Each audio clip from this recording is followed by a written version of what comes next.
Sans plus attendre, nous allons continuer avec notre enseignement, commencer dans la nuit de prière, pour aller finir avec ça aujourd'hui, en lisant dans Jean chapitre 12, verset 31 au verset 33.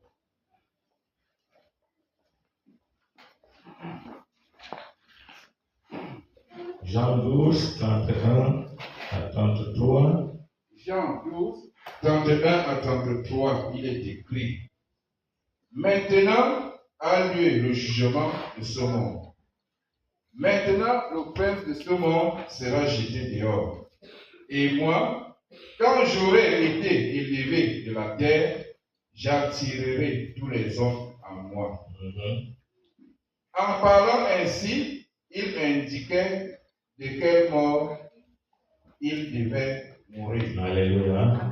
Ok, c'est sur ce passage que nous avons introduit notre enseignement depuis vendredi. Et le thème était celui-ci: la mort de Jésus est pour mettre le prince du monde dehors. Donc Jésus est mort pour mettre le prince du monde dehors.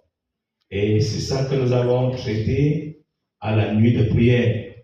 Nous avons vu que le prince du monde est entré dans les vies des hommes. Et Jésus, sa mort, vient pour libérer les hommes de toute prison, de toute captivité que le prince de ce monde les avait amenés. Alors donc, sa mort, c'est pour nous rendre libres de tout ce qui est du prince de ce monde. Et nous avons vu beaucoup de passages qui nous ont conduits dans cette introduction, dans cet enseignement. Et maintenant, nous allons poursuivre notre enseignement pour aller finir avec ce petit sous-thème. Le prince du monde est mis dehors et tous les hommes partent à Jésus. Le prince du monde est mis dehors et tous les hommes partent à Jésus. Donc, nous voyons clairement comment le verset 32 nous dit, Jésus dit ici: et lorsque je serai élevé de la terre, j'attirerai tous les hommes à moi. Donc, quand il admet le prince du monde dehors dans les vies des hommes, tel que l'enseignement nous disait au départ, c'est pour amener ces hommes-là à lui. Les amener à Dieu. Ce n'est pas qu'il finit de mettre le prince du monde dehors et il laisse les hommes là comme ça. Parce que s'il finit de mettre le prince du monde dehors et il laisse les hommes comme ça, le prince du monde va encore venir s'installer et va continuer à jouer son rôle de destruction dans les vies des hommes. Donc, quand donc le Seigneur met le prince du monde dehors, alors c'est pour que, après ça, tu reviens entièrement à Jésus. Que tu partes entièrement à Jésus. Et tous les hommes qui peuvent recevoir une certaine délivrance de Jésus, parce que Jésus a opéré une délivrance dans leur vie, et qui ne sont pas partis entièrement à Jésus, ils vont retrouver les liens dans lesquels le Seigneur les avait libérés.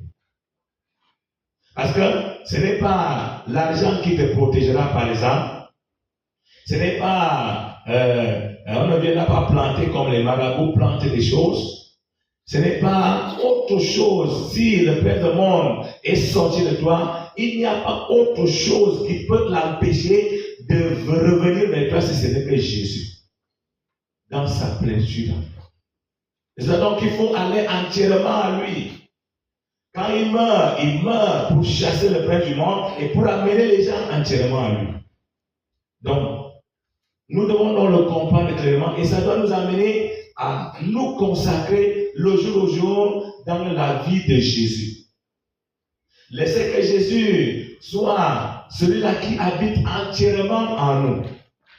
Puisque le Prince du monde nous a animés, tel que nous avons vu dans la nuit de prière, quand il était à nous, quand on était en captivité dans son camp, alors il nous manipulait, nous entraînait dans les pensées mauvaises, nous entraînait dans notre propre volonté, nous entraînait comme il trouvait bon de nous manipuler les hommes, manipuler les esprits, manipuler les corps. Et nous avons vu ça à la nuit de prière. Et maintenant, si le Seigneur vient, il l'a mis dehors, Alors, il faut donc que mon corps, mon esprit, mon âme reviennent entièrement à Dieu. Et entre le jour maintenant, dans la vie de Dieu, pour empêcher le prince du monde de revenir à moi. Pour l'empêcher de ne plus m'amener en captivité. Pour l'empêcher de ne même pas m'amener dans son héritage éternel. Mais que je sois éternellement pour Jésus et je demeure à jamais avec Jésus. Bon, on parle de la Pâque. Jésus est mort tel qu'on le connaît très bien. Jésus, c'est la Pâque, c'est notre Pâque. Peut-être plusieurs personnes qui ne le connaissent pas. C'est Jésus qui est notre Pâque, qui a été immolé. Quand on parle de la Pâque, on parle de l'agneau immolé. Et maintenant, l'agneau immolé, quand on regarde dans l'institution de la Pâque, dans Exode chapitre 12, on voit comment Dieu avait parlé aux enfants d'Israël. Parce que c'était leur délivrance. Et pour les délivrer, il fallait qu'il immole cet agneau, il tue cet agneau, qu'il mange cet agneau entièrement sans rien laisser. Il devait manger cet agneau et sortir maintenant de l'esclavage pour aller à Dieu. Et que maintenant, lorsque Dieu devait passer, il devait exterminer tous leurs ennemis parce qu'il avait exterminé les gens la nuit là, au plus haut niveau. Ceux qui étaient les ennemis d'Israël, les Égyptiens. Mais les enfants d'Israël étaient protégés parce que le sang de l'agneau les protégeait. Et maintenant qu'ils avaient mangé l'agneau, ils étaient sortis. C'était vrai que pendant qu'ils sortaient, les ennemis ont cherché encore à les poursuivre, mais ils ne pouvaient plus les atteindre parce que Dieu, ils étaient là totalement endormis à Dieu. Ils avançaient et Dieu était leur avant et leur arrière-garde. Et il les conduisait de jour au jour. Et maintenant, cet agneau, c'est-à-dire symbolisait Jésus qui devait venir mourir pour libérer le peuple. Bon, aujourd'hui, comme beaucoup de personnes, faites encore la Pâque juive. Et je me dis même que peut-être d'autres même ne faites même pas la Pâque juive.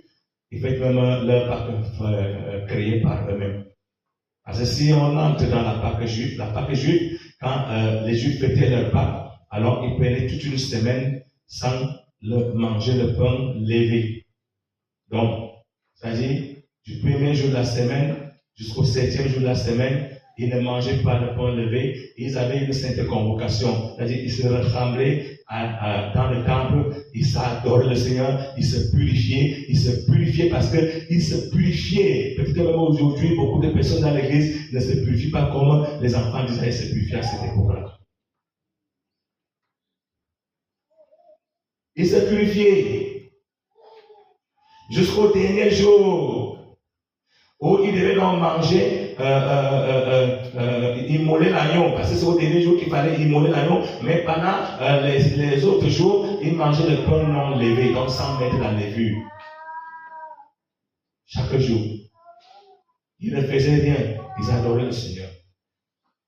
Jusqu'à dans le jour où ils immolent l'agneau, ce qui symbolisait donc la délivrance totale. Et maintenant, c'est le même moment, au même moment que cette fête, donc la Pâque des Juifs était célébrée, que Jésus dit aussi, moi-même, il dit à ses disciples, allez à la ville, vous allez demander la personne que vous avez rencontrée, il a donné les indications, vous lui demandez où le maître dit où il doit manger la Pâque avec ses disciples. Et ils sont arrivés et la personne leur a montré une chambre autour. Et c'est ça, c'est donc que le Seigneur vient aussi fêter avec les disciples. Et les disciples ont préparé la nourriture. Et le pain aussi non levé. Et plus le jus et tout ça qu'ils devaient boire à la Pâque. Alors donc ils ont préparé et le soir maintenant ils sont à table. C'est là où le Seigneur vient instituer la Sainte Seine. C'est là où le Seigneur prend le pain non levé qu'il devait manger, oui, que même les pharisiens mangeaient et le judaïsme mangeait, oui, pendant cette période-là de la Pâque, il prend ça et dit, il rend grâce et dit, prenez ceci et mon corps. Hein, donc ce pain symbolisait le corps de Jésus. Il prend maintenant aussi le jus de raisin, il sanctifie, il rend grâce à Dieu et dit, prenez ceci et mon sang. Et c'est là où donc, il y a la différence entre la Pâque juive et la Pâque chrétienne. Et Jésus dit, toutes les fois que vous allez donc prendre le symbole de mon corps et le symbole de mon sang, vous annoncez ma mort jusqu'à ce que je vienne. Donc ça veut dire, la Pâque chrétienne, c'est lorsqu'on prend la Sainte Seine. Parce que Christ est mort. Les hommes, avant d'évoluer, peut-être ça amène d'autres personnes à ne pas bien comprendre. 1 Corinthiens chapitre 5, verset 7 à 8. 1 Corinthiens chapitre 5, verset 7 à 8. Il est écrit, faites disparaître le vieux levain, afin que vous soyez une pâte nouvelle, puisque vous êtes sans levain, car Christ, notre Pâque, a été immolé.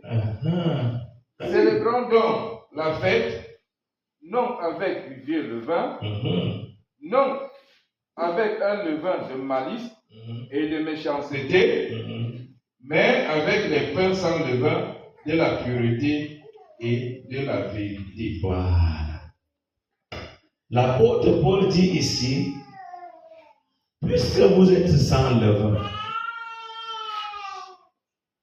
célébrez donc la fête avec du pain sans levain, car Christ notre Pâque, c'est pas Samuel qui dit, mais voilà ce que nous dit la parole de Dieu. Christ est notre Pâque. Il dit, Christ notre Pâque a été immolé.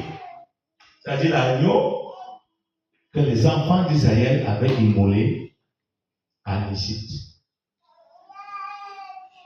Qui était la Pâque.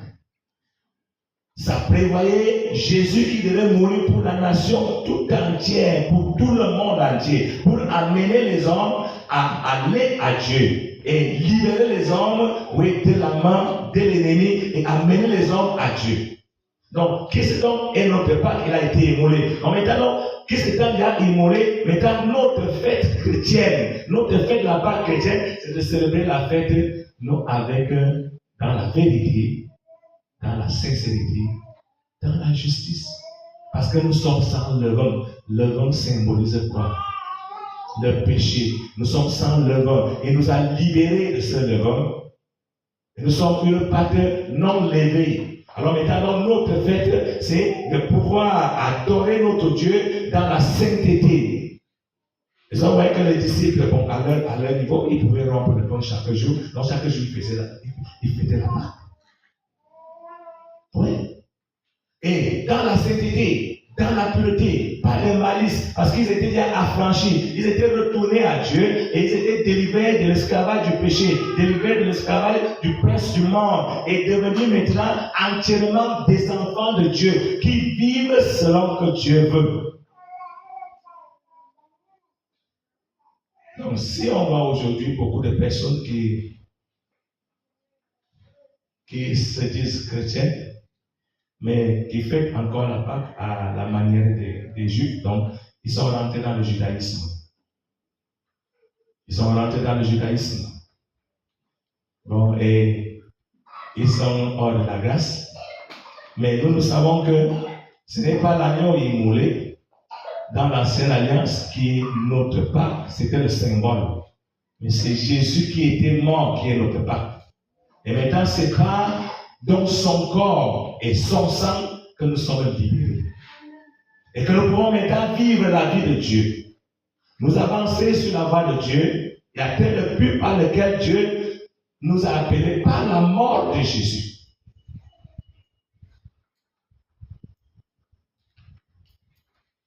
Lisons encore dans les Actes des Apôtres chapitre 26. Du verset 17 au verset 18.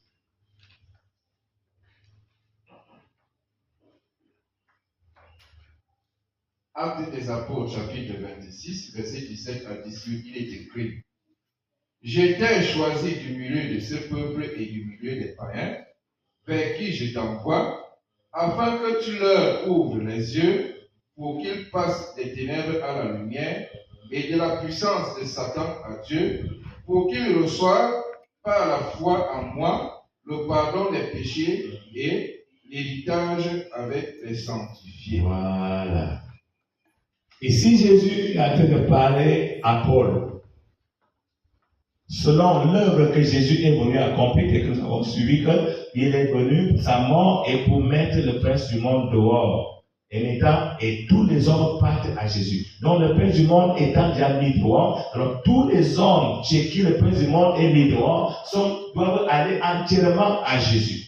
Et Jésus envoie Paul pour aller aussi annoncer la même chose, afin que tous les hommes que Paul va rencontrer bénéficient de la même travail. Il dit à Saul, ici j'étais choisi au milieu de ce peuple, chez qui je t'envoie encore. Donc il veut le choisir au milieu des Juifs. Dans le groupe du judaïsme des pharisiens, il était pharisien, très brillant dans sa religion, et Jésus est venu le prendre là.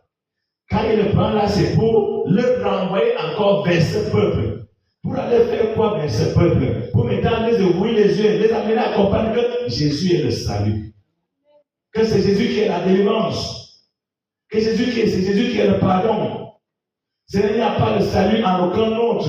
Il n'y a pas de pardon en aucun autre. Ce n'est qu'en Jésus qu'on trouve le pardon pour leur ouvrir les yeux. Parce que même les pharisiens et tous ceux qui étaient dans le judaïsme étaient aveuglés en ce temps-là. Pour devoir aller vers eux et vers les païens pour leur ouvrir les yeux. Afin qu'ils comprennent que la mort de Jésus était pour les libérer. Alléluia. Et quand il les libère, c'est pour les amener à lui entièrement, pour qu'ils deviennent des enfants complètement enfants de Dieu et qui héritent l'héritage du ciel avec tous les sanctifiés. Et Jésus lui dit, on va ouvrir les yeux pour qu'ils passent des ténèbres à la lumière. Hein? Qu'il quitte la mauvaise vie, quand on parle de la vie des ténèbres, ça dit la vie de péché, qui symbolise les ténèbres, qu'il passe des ténèbres à la lumière. Et il ne dit pas ici que bon, va, tu ne dis que non, je les ai déjà sauvés sur la croix pour eux, qu'ils restent toujours dans les ténèbres, qu'il passe, c'est-à-dire qu'il quitte des ténèbres à la lumière. Voilà la première des choses, quand le prince du monde est mis dehors, je ne suis plus un enfant des ténèbres. Je sors des ténèbres à la lumière. Deuxièmement, il dit qu'il quitte de la puissance de Satan à Dieu. Donc, ça dit Satan est né en captivité. Il est né dans les liens. Alors, Jésus vient pour lui dire que déjà, on n'a pu être sous l'autorité de Satan, mais sous l'autorité de Dieu. Alléluia. Sous l'autorité de Dieu, être dirigé par Dieu, être conduit par Dieu. Être même esclave de Dieu, vraiment. S'il faut utiliser le mot latin que Paul disait, je parle à la manière des hommes. Pour qu'ils comprennent très bien que non, j'étais esclave de Satan, et maintenant je suis libéré de l'esclavage de Satan. Alors, pour que je comprenne très bien, c'est que je dois aussi devenir esclave de Dieu. De la manière que je m'en donnais pour servir Satan, pour obéir Satan, pour faire la volonté de Satan, pour suivre Satan, c'est la même manière que je dois m'en donner aussi entièrement pour servir Dieu, pour suivre Dieu, pour vivre la vie de Dieu. Et enfin, il dit, afin qu'il reçoive l'héritage, vos frères, l'héritage de la vie éternelle, l'héritage du ciel, ensemble avec tous les saints, hein? Ensemble avec Abraham, ensemble avec Isaac, ensemble avec Élie, tous ceux qui sont partis devant, aux frères, qu'on hérite ensemble avec eux. Mais comprenons-le très bien que si Jésus est mort à la croix pour toi, ce n'est pas pour que tu continues encore à vivre dans les ténèbres. Il est mort, il a mis le prince du ténèbre dehors et il lui-même doit régner en toi et en moi. Alléluia. Donc c'est ça que je dois comprendre.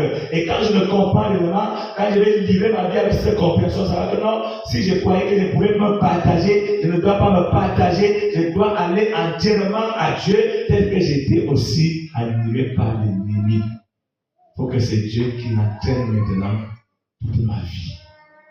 parce que je suis retourné à lui. Quelle merveilleuse chose, frère. C'est comme on dit souvent aux gens que si, par exemple, quand on libère, par exemple, les condamnés à mort, dans le physique, par exemple, on t'a condamné à mort, tu sais que là où tu es là, tu vas seulement mourir. Bon, tu attends seulement le jour qu'on va venir te prendre pour aller te fusiller ou bien te pendre. Bon, ça c'est la condamnation qu'on a signée sur toi. Et que tu savais qu'elle est irrévocable. Elle passe à dire, donc tu sais que non, je suis déjà perdu. Et maintenant que quelqu'un vient et te libérer réellement de cette condamnation, et quand il te libère d'abord de cette condamnation, il y a d'abord une chose qui va se manifester en toi, c'est la joie. Amen. Vous comprenez? Une grande joie. Et la deuxième des choses, je vais aimer la personne qui est venue me libérer. Vous comprenez? Je vais l'aimer. Et c'est comme ça que ça se passe. Donc, le Seigneur Jésus nous a trouvés condamnés à mort, voués déjà à la perdition totale. Et maintenant, il nous libère. Et ça donne notre joie.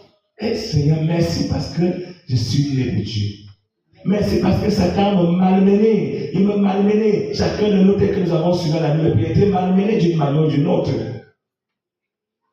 Malmené. Tu te sens esclave, tu pleures. Dès que je nous avais rendu témoignage que moi j'étais malmené, parce que l'ambiance avait pris vraiment ma vie. Dès que l'ennemi m'a séduit dans ce sens-là, j'étais devenu très brillant dans la vie du péché. De telle manière que bon, je peux avoir de l'argent là tout à l'heure, je peux finir ça aussi en quelques heures. Et ça finit. Et quand ça finit, je commence à pleurer. Quand je n'ai pas l'argent, j'ai des projets bien. En tant que quelqu'un qui doit faire réaliser certaines choses. Je n'ai pas. Alors, mais dès que l'argent arrive, c'est comme si tout cela est effacé dans ma tête. Vous comprenez? L'ambiance m'attire. Je suis à Tamouz dans les boîtes de nuit. Tu finis avec les amis voyous. Parce qu'en ce moment-là, c'était que si je te fais boire, et que toi aussi, tu dois me faire boire quand tu as aussi. Donc, vous allez arriver comme ça, vous arrivez dans une boîte de nuit, vous remplissez toute une table de peut-être 20 personnes. Peut-être c'est toi qui dépenses, parce que c'est ton tour. Et tu fais boire les gens, vous mangez les poissons brisés, vous prenez les prostituées, vous vivez. Alors quand le matin va arriver, tu vois que tout l'argent que j'avais, je n'ai plus. Tu commences à pleurer. Qu'est-ce que tu veux? Tu prends des décisions que tu ne pouvais pas réaliser. Parce que tu n'avais pas de force. Comme ça que moi j'étais fait. Et donc, quand le Seigneur Jésus est venu et m'a libéré, frère, j'ai trouvé une joie, une libération. Maintenant, je peux réaliser mes projets par mon argent. Alléluia. Et c'est comme ça en tant qu'enfant de Dieu. Parce que tout ça, tu vois que non, je dois aller. Et maintenant, pourquoi ne pas aimer cet homme? Pourquoi ne pas m'attacher encore de mieux en mieux à sa vie? Parce que je trouve que c'est lui qui a vraiment la vie. Alléluia. Et que si je m'attache à lui, je ne perdrai rien. Je suis le plus grand. Il nous amène à lui. Frère, ne résiste plus à Jésus. Frère, ne résiste plus à la vie de Jésus. Frère, ne laisse plus qu'un homme te détache de la vie de Jésus. Frère, ne laisse plus que peut-être quelque chose même dans le monde te détache de Jésus. Parce que c'est lui ta vie. Et c'est le seul qui t'a aimé. Personne d'autre ne peut t'aimer comme lui. Vous comprenez? Même ta femme ne t'aime pas comme Jésus. Ton mari ne t'aime pas comme Jésus.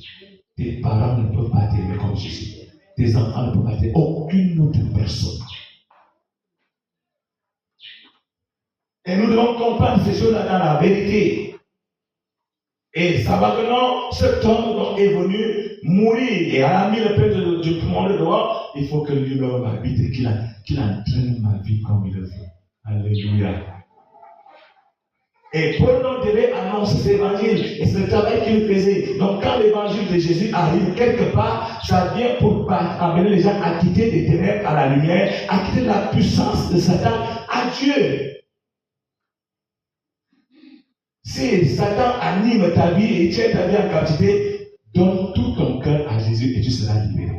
Alléluia. Et toi, qui as donné ta vie à Jésus, partout où tu étais encore partagé, frère, comprends que Jésus te veut entièrement. Alléluia. Et va avec lui. Évoluons pour aller vers la fin. Colossiens chapitre 1, verset 12 au verset 13. Colossiens chapitre 1, verset 12 à 13. Il est écrit: Rendez grâce au Père qui vous a rendu capable d'avoir part à l'héritage des saints dans la lumière, Voilà. qui nous a délivrés de la puissance des ténèbres et nous a transportés dans le royaume du Fils de son amour. Alléluia. La Bible dit rendez grâce à Dieu.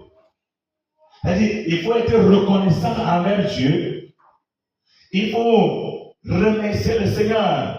Il faut t'en donner à Dieu que non, voilà quelqu'un qui est venu me délivrer de la puissance des ténèbres. Il est venu me délivrer de la puissance des ténèbres.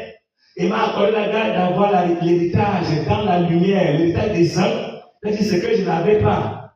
On dit que je suis un participant de l'héritage des saints. Et j'étais libéré des ténèbres pour aller dans l'héritage des saints. Combien de fois je ne dois pas le rendre grâce? Combien de fois il ne doit pas être reconnaissant envers cette personne et m'en donner entièrement à lui? Oh frère, si tu es un enfant de Dieu et que le Seigneur t'a libéré, tu manques de reconnaissance, tu peux perdre ton âme. Parce que quand on est reconnaissant envers ce que quelqu'un nous a fait, on ne pourra jamais avoir la haine dans le cœur contre cette personne. Vous comprenez? Oui. Mais c'est quand on n'est pas reconnaissant,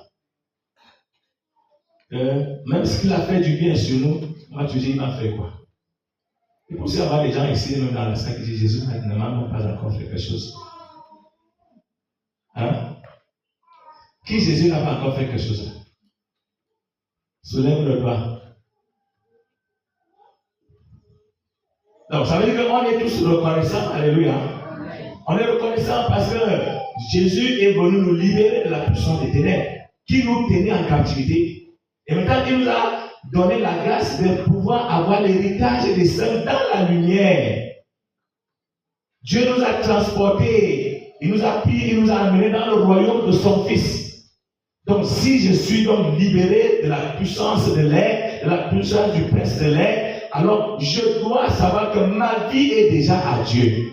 Et maintenant, dans ma marche avec le Seigneur, je dois me conformer à ce qu'il me dit.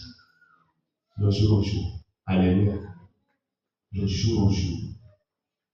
Tu n'es plus comme quelqu'un qui n'a pas encore reçu Jésus dans sa vie.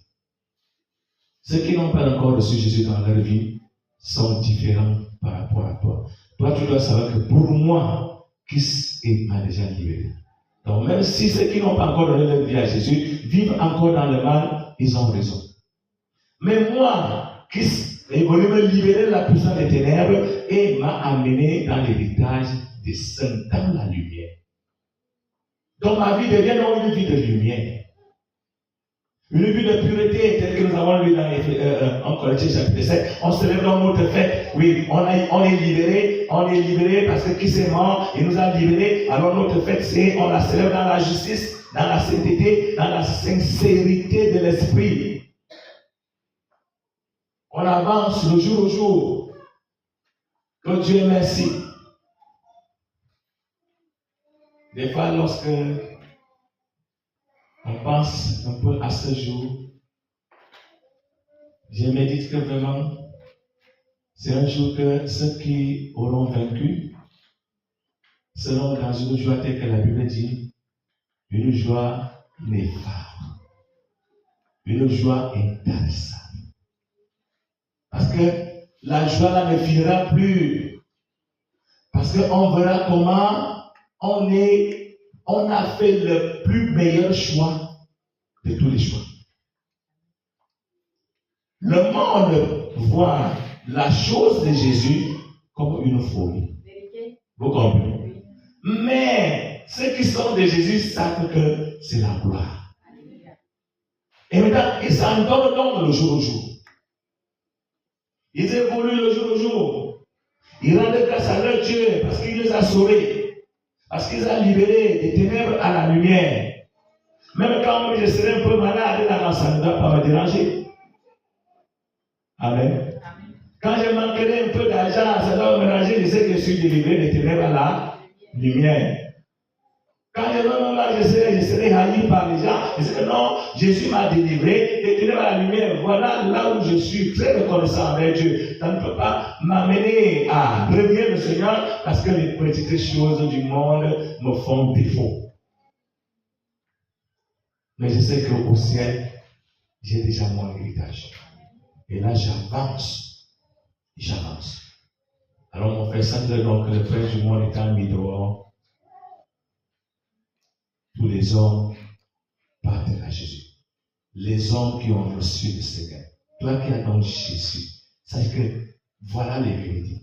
Si tu ne le savais pas, que tu croyais que peut-être étant en Jésus, je peux encore partager avec le monde, tu comprenais mal. Mais étant en Jésus, tu es libéré de la puissance du prince de l'air, de la puissance du prince des ténèbres, de la puissance du prince du monde pour être entièrement à Jésus. Et vous allez voir que quand Jésus reviendra, c'est les gens comme ça qui reconnaîtront aussi. Parce que c'est les qui il a libéré et qui sont à lui. Et c'est aussi les qui il a libéré mais qui ne sont pas à lui. Un jour, dans la Bible dit qu'il y avait 10 lépreux. Ils sont venus voir Jésus. Ils ont supplié le Seigneur de les libérer de la lèpre. Et le Seigneur, il ne leur a pas dit, bon, ok, vous êtes purifiés, allez. Le Seigneur a dit, allez donner l'offrande que Moïse a prescrit. Donc, c'était l'offrande de purification lorsqu'on avait la lèpre et qu'il fallait faire toutes les recherches pour voir et on te mettait un peu à part. Et lorsque tu étais déjà, ça finissait, tu devais donner une offrande chez le sacrificateur pour la purification. Et Jésus lui dit donc, allez donner l'offrande que Moïse avait prescrit. C'est comme ça qu'ils tous se tournent pour aller donner l'offrande. Ils ne sont pas arrivés. C'est en chemin, pendant qu'ils sont en train d'aller en chemin, ils se sentaient tous purifiés. Tous purifiés de la lèpre. Donc, il a effacé leur péché, parce que la lèpre symbolisait le péché. Donc, complètement lavé, leur corps est devenu saint. Ils ont vu. Alors, parmi les 9, un seul a été reconnaissant. Un seul est rentré pour venir rendre grâce à Jésus. Un seul. Et comment il voit, il voit l'homme s'il m'a fait du bien. Alors il est rentré, il vient le rendre grâce. Jésus lui demande, mais ça vous étiez dit, les autres sont où? Donc un seul qui a accepté d'aller avec Jésus. Mais les autres, quand même, on dit non, Jésus a fait dans mon nom, on n'a pas le temps. Non, frère, ne sois pas parmi ceux-là. Sois parmi ceux qui partent rendre grâce à Dieu. Ceux qui sont reconnaissants du salut que Jésus leur donne. Et rien d'autre ne peut te donner ce salut. Et ce salut-là, on ne l'achète pas avec autre chose si ce n'est que par le sang de Jésus. Vous comprenez? Ce n'est que par ça. Et sinon, Jésus t'a déjà sauvé par sa mort, il t'a libéré, soit à lui entièrement jusqu'au jour où tu quitteras sur la terre. Alléluia. Et quand le jour du Seigneur Jésus arrivera, il te prendra et dit que non, je suis venu te prendre et tu as reçu ma vie. J'ai été libéré de la puissance du prince de l'air et maintenant, allons donc dans le royaume que je suis parti préparer pour toi. Il avait dit comment aux disciples, dans la maison de mon Père, il y a beaucoup de demeures. Alléluia. Beaucoup de demeures. Il dit, je m'en vais vous préparer une place. Donc, comme je pars vous préparer la place et je vais revenir. Je reviendrai vous prendre afin que là où je suis, vous soyez frères. Tout ce que Jésus libère, Voilà là où il veut les amener. Alléluia. Être éternellement avec lui. Être éternellement dans la maison du Père. Être heureux parce qu'on était malheureux. Et celui qui nous a rendu malheureux, c'est le prince du monde. Mais Jésus vient nous sortir de cela pour nous rendre heureux. Alors, persévérons jusqu'à la fin. Alléluia. Lisons un dernier passage. Après, on va prier notre Dieu. En Corinthiens chapitre 6, verset 19 au verset 20. 1 Corinthiens chapitre 6, verset 19 à 20, il est écrit: Ne savez-vous pas que votre corps est le temple du Saint-Esprit qui est en vous, que vous avez reçu de Dieu et que vous ne vous appartenez point à vous-même, car vous avez été rachetés à un grand prix. Amen. Glorifiez donc Dieu dans votre corps et dans votre esprit qui appartiennent à Dieu. Voilà. Ici, l'apôtre Paul prend bien le temps pour parler avec un enseignement très simple. Pour que ceux qui ont reçu le Seigneur, ceux qui ont été libérés de la puissance du prince du monde, comprennent ça facilement. Que maintenant que j'ai été libéré, j'ai été racheté à un grand prix. Le sang de Jésus m'a racheté. Donc mon corps n'est plus mon corps, que je dois l'enterrer n'importe où je veux. Mon esprit n'est plus mon esprit, que je dois l'enterrer n'importe où, dans n'importe quelle méditation, dans n'importe quelle pensée. Non, ça ne m'appartient plus. Ma vie désormais appartient déjà à Dieu. Appartient déjà à Dieu. Parce qu'il m'a libéré pour me ramener, pour m'amener à Dieu. C'est pas pour que j'étais libéré, bon ok, reste encore. Parce que s'il me laisse comme ça, automatiquement le prince du monde viendra encore me prendre et je perds mon âme. Ou bien si je refuse de comprendre que non, mon corps n'appartient plus à Dieu, quand je dis souvent ça aux enfants, je dis non, ton corps n'est plus. Si tu es vraiment sauvé par le Seigneur Jésus, ton corps appartient à Dieu. Ça veut dire que ne dis pas que je vais m'habiller comme ça. Mais dis Jésus veut que je m'habille comme ça. Vous comprenez? Oui. Le monde, non, je vais m'habiller comme ça. C'est plus ça. Ton corps doit maintenant être comme Jésus veut. Non, je veux gratter mon corps pour que ça soit rouge ou jaune.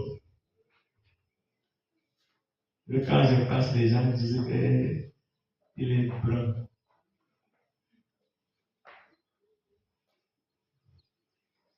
Non, mon corps, même comme j'aimais ça, peut-être quand je n'étais pas dans le Seigneur, mais maintenant mon corps doit être tel que le Seigneur veut. Il a dit que je ne dois pas gratter mon corps.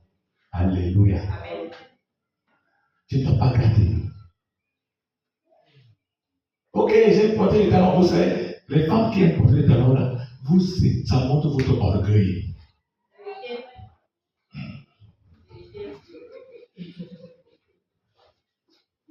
Votre orgueil, votre manque de brisement devant les hommes.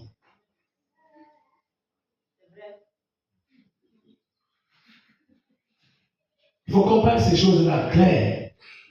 Et non, après dire, ce n'est pas parce que je dois maintenant, Dieu me dit de porter les choses les plus. Je suis simple. Je veux porter les basses chaussures.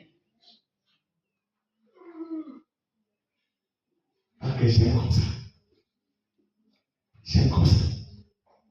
Parce que mon corps ne m'appartient plus. Donc je ne dois plus faire dans mon corps comme je veux, mais comme Dieu veut. C'est ce que dit la parole de Dieu.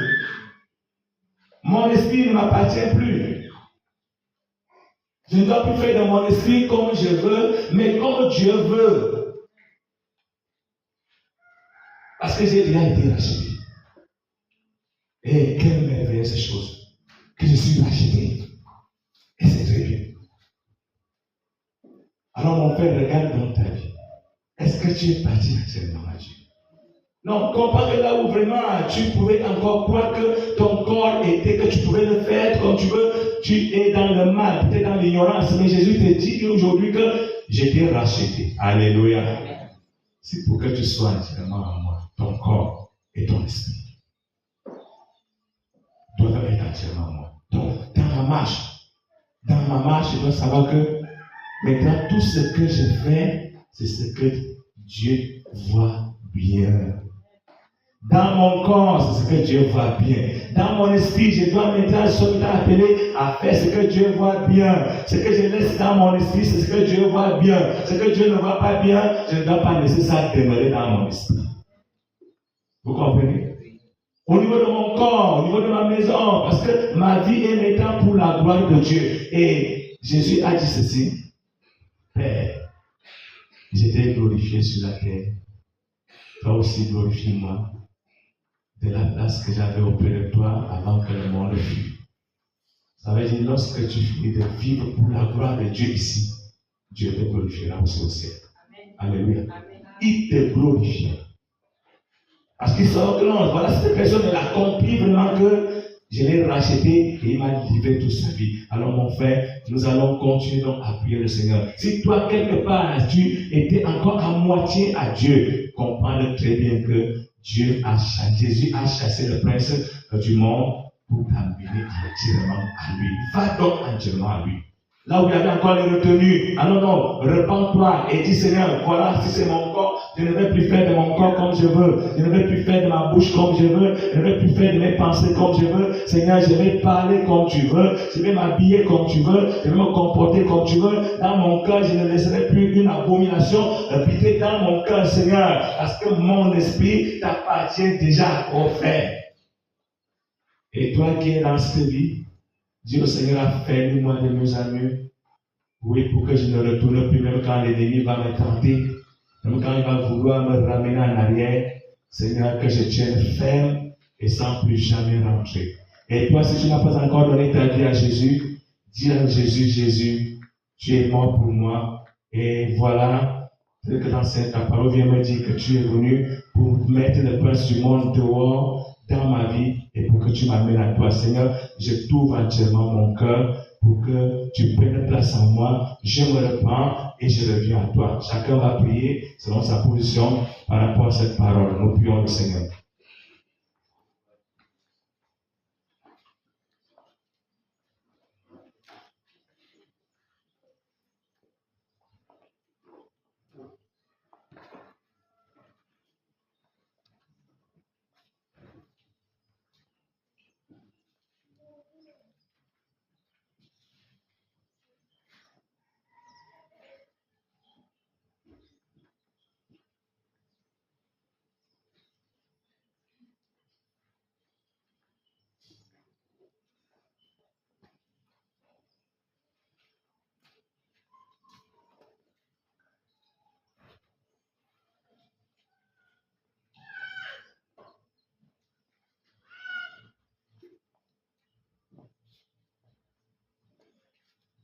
Je vais continuer à dire au Seigneur, seulement, je me reprends partout, mais j'ai encore utilisé mon corps hors de ta volonté, mon esprit hors de ta volonté. Seigneur, pardonne-moi. Et maintenant, je te livre mon corps, je te livre mon esprit entièrement. Priez le Seigneur.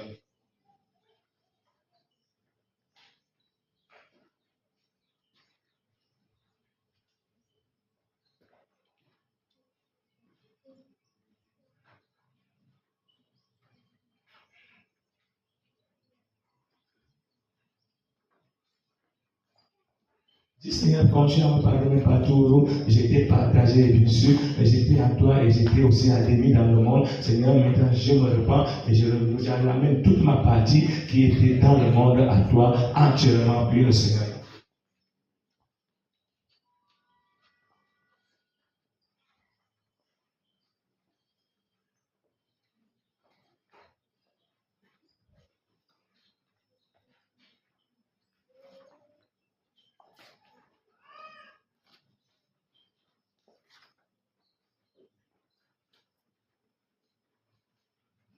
Et le Seigneur qui t'accorde la grâce, que le temps qui te reste encore sur la terre, que tu puisses marcher en lui sans jamais relâcher jusqu'à ce qu'il vienne t'enlever et t'amener dans la place qu'il est parti préparer pour toi au ciel. Prie le Seigneur.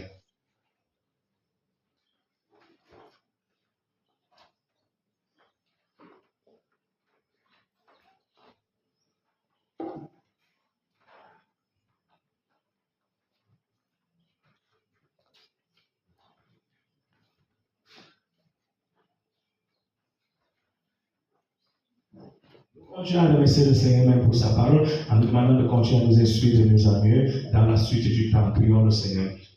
Je te dis merci, notre Dieu, pour ta parole. Continue à nous instruire dans la suite du temps. Notre Dieu agit et manifeste ta parole, notre Dieu, à le nom de Jésus-Christ. Amen. Alléluia. Sans plus attendre, nous savons que nos enfants ont fait quelques 2 semaines avec nous à la maison. Et ils vont reprendre le chemin de l'école. La semaine qui commence, et donc on va prier pour eux, pour que le Seigneur les garde et leur accorde la garde de finir ce trimestre dans de bonnes conditions. Donc nos enfants qui retournent dans les établissements scolaires et leurs enseignants, s'ils sont là, ils vont venir, on va prier pour eux.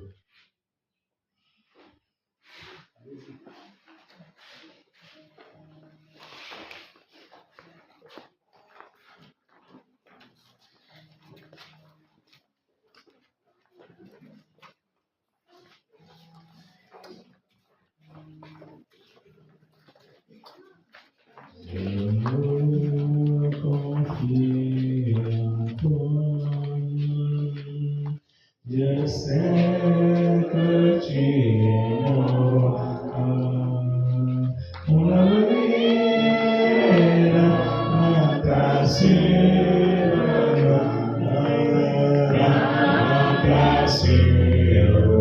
me confie en toi, je sais.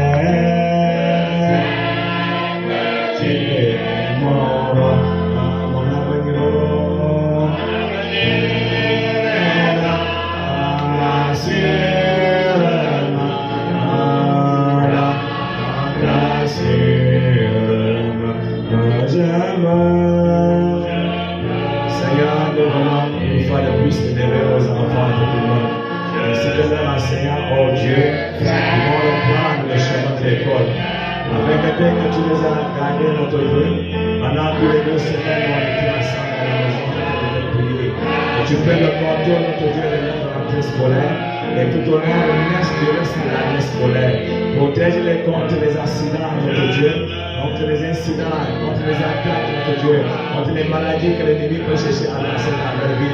Protège-les contre les sacrifices, notre Dieu, qui se passent partout ailleurs, oh Dieu, dans les établissements scolaires. Et notre Dieu, épargne-les de cela au nom de Jésus. Et notre Dieu, dans les sorties de l'entrée, dans les écoles de sa détresse, et tu les assistes abondamment. Contre-cas l'œuvre de l'ennemi dans leur vie, dans tous les domaines. Comble-les de ta sagesse, de ton avec de ta réussite. Notre Dieu, laisse instruire l'intelligence.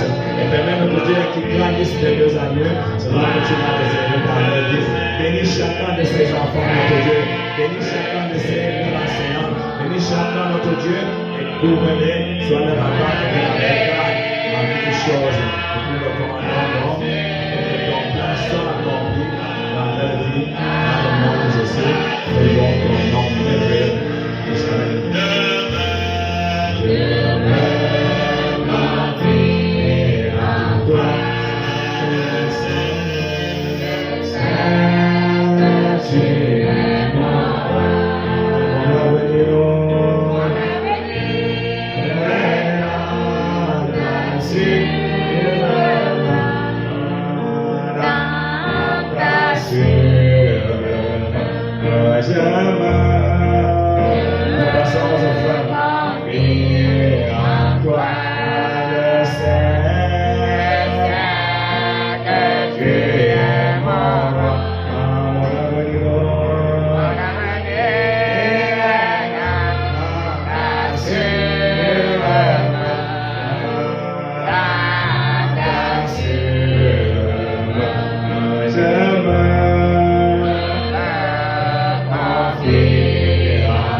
ton peuple, notre Dieu. Merci que nous sommes en foi de ce culte, oh Seigneur. Merci que tu nous as instruits tous ces temps-ci. Et maintenant que ta parole, notre Dieu, puisse trouver place dans nos cœurs.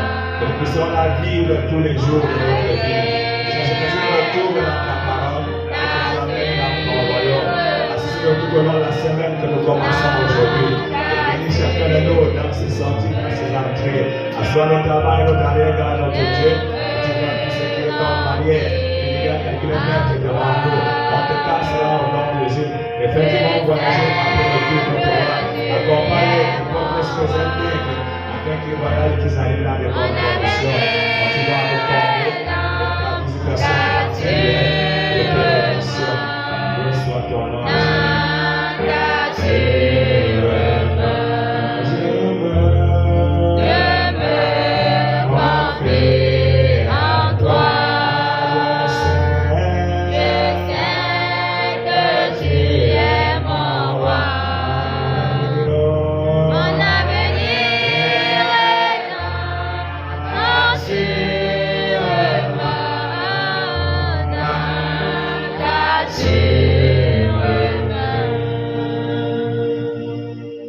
Que la grâce de Dieu et sa vie nous accompagnent à toutes choses. Au nom de Jésus-Christ. Amen. Amen. Alléluia. Nous sommes à la fin.